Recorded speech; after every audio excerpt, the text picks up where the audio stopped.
అందరూ ఇన్ని కోట్లాది మంది జీవితాలతో ఆడుకుని వీళ్ళ చేతుల్లో మటుకు ఇన్ని వేల కోట్లు దాదాపు విష్ణుకుమార్ రాజు గారు చెప్పినట్టు 30,000 కోట్లు వెళ్ళిపోయాయి.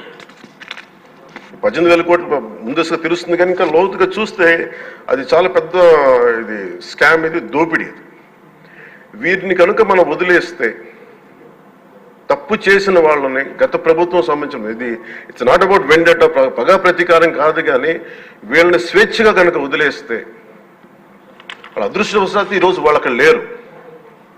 వాళ్ళు కనుక ఉండుంటే వాళ్ళకి నిజంగా వాళ్ళకి సమాధానం చెప్పాల్సిన పరిస్థితి ఉండేది. తప్పించుకొని పారిపోయారు వాళ్ళు ఈరోజు, తప్పించుకొని పారిపోయారు వాళ్ళు. We have to make them accountable అధ్యక్ష. వాళ్ళు we have to bring them into accountability.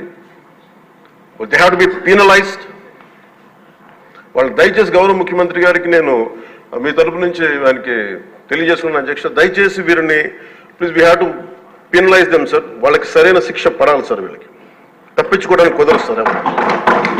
ఏదంటే రేపు పొద్దున ఒక ట్రాఫిక్ కానిస్టేబుల్కి బలం ఇవ్వాలి అంటే ఆపగలమంటే వాళ్ళు ఏమంటారు సార్ లోపల?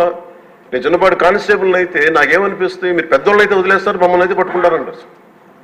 మనకు రూలింగ్కి, గవర్నెన్స్కి, అడ్మినిస్ట్రేషన్కి నైతిక బలం పోదు అధ్యక్ష. ఐ రిక్వెస్ట్ యూ, నేను మీద మిమ్మల్ని నేను ఉద్దేశించి అందరినీ హౌస్ మెంబర్స్ గౌరవ సభ్యులందరినీ గౌరవ ముఖ్యమంత్రి గారిని అడుగుతున్నాను అధ్యక్ష మీ ద్వారా. They have to be punished and they have to be penalized whoever they are. ఇది వెండేట పగ ప్రతీకారాలతో కాదు, కానీ we promised that we will bring back accountability. We promise we gonna give a clean and clear governance. We have to live up to it.